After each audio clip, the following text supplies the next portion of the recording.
নমস্কার, রায়গঞ্জ পুলিশ ডিস্ট্রিক্টের পক্ষ থেকে আপনাদের জানাই নতুন বছরের আন্তরিক অভিনন্দন ও শুভেচ্ছা। আজ আপনাদের সাথে একটি খুবই গুরুত্বপূর্ণ বিষয় নিয়ে আলোচনা করতে এসেছি, সাইবার প্রতারণা।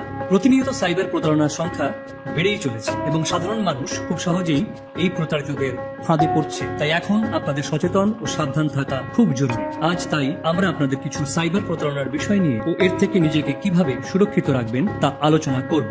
বিনিয়োগ প্রতারণা। এই ধরনের প্রতারণায় সাইবার অপরাধীরা আপনাকে আশ্বস্ত করবে যে কম ঝুঁকিতে অনেক বেশি লাভ হবে। তারা লো রিস্ক হাই রিটার্ন এর লোভ দেখাতে বিশেষ দক্ষ। কিন্তু মনে রাখবেন, যদি কেউ খুব সহজে অনেক টাকা উপার্জনের কথা বলে, তাহলে সেটাতে প্রতারণা হওয়ার সম্ভাবনা অনেক বেশি। সব সময় তার বিশ্বাসযোগ্যতার যাচাই করে নেবেন। তাই আগে ট্রাস্টেড বিনিয়োগ পরামর্শদাতা এর সাথে আলোচনা করুন। কেওয়াইসি আপডেট প্রতারণা। এই ধরনের প্রতারণায় সাইবার অপরাধীরা আপনাকে এসএমএস বা ফোন করে বলবে যে আপনার কেওয়াইসি আপডেট করতে হবে, অথবা মেসেজে একটা লিংক থাকবে যেটাতে ক্লিক করতে বলবে। তারপরে কিন্তু আপনার অনেক তথ্য চুরি হতে পারে। শুধু ব্যাংকে বা অফিসিয়াল ওয়েবসাইট অথবা অ্যাপে গিয়ে আপনার কেওয়াইসি আপডেট করুন। এসএমএস এ দেওয়া লিংকে অন্ধবিশ্বাস করবেন না। সামাজিক মাধ্যম প্রতারণা। সামাজিক মাধ্যম যেমন ফেসবুক, ইনস্টাগ্রাম বা টেলিগ্রাম প্রায় প্রত্যেকেই ব্যবহার করে। সাইবার অপরাধী আপনার কাছে ছোট ছোট কাজ যেমন পর্যালোচনা লেখা বা লিংক শেয়ার করার বিনিময়ে অনেক টাকা উপার্জনের কথা বলবে, কিন্তু এর বেশিরভাগই প্রায় 99% জালিয়াতি থাকে। QR code scam. QR code scan করা একটা সহজ পদ্ধতি, কিন্তু সাইবার অপরাধীরা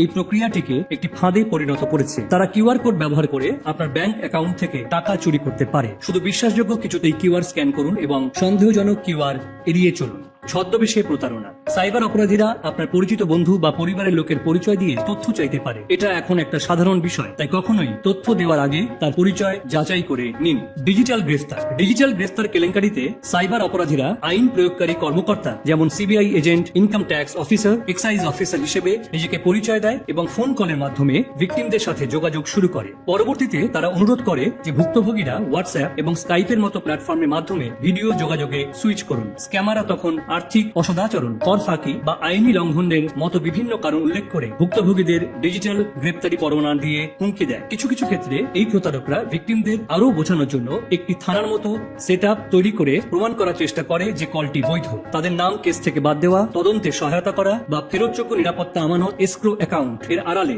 সাইবার অপরাধীরা নির্দিষ্ট ব্যাংক অ্যাকাউন্ট বা ইউপিআই আইডি গুলিতে বড় অঙ্কের অর্থ হস্তান্তর করতে বাধ্য করে। একবার ভুক্তভোগীরা অর্থ প্রদান করলে স্ক্যামাররা অদৃশ্য হয়ে যায়, যার ফলে ক্ষতিগ্রস্তদের আর্থিক ক্ষতি এবং সম্ভাব্য পরিচয় চুরির সম্মুখীন হতে হয়। প্রতারণা থেকে নিজেকে রক্ষা করার গুরুত্বপূর্ণ উপায় হলো সচেতন হওয়া। এই ধরনের অপরাধের বিরুদ্ধে সর্বদা সতর্ক থাকুন। সর্বদা মনে রাখবেন, প্রকৃত আইন প্রয়োগকারী সংস্থার কর্মকর্তারা কখনোই অর্থ প্রদান বা ব্যাংকিং এর বিশদ জিজ্ঞাসা করবেন না।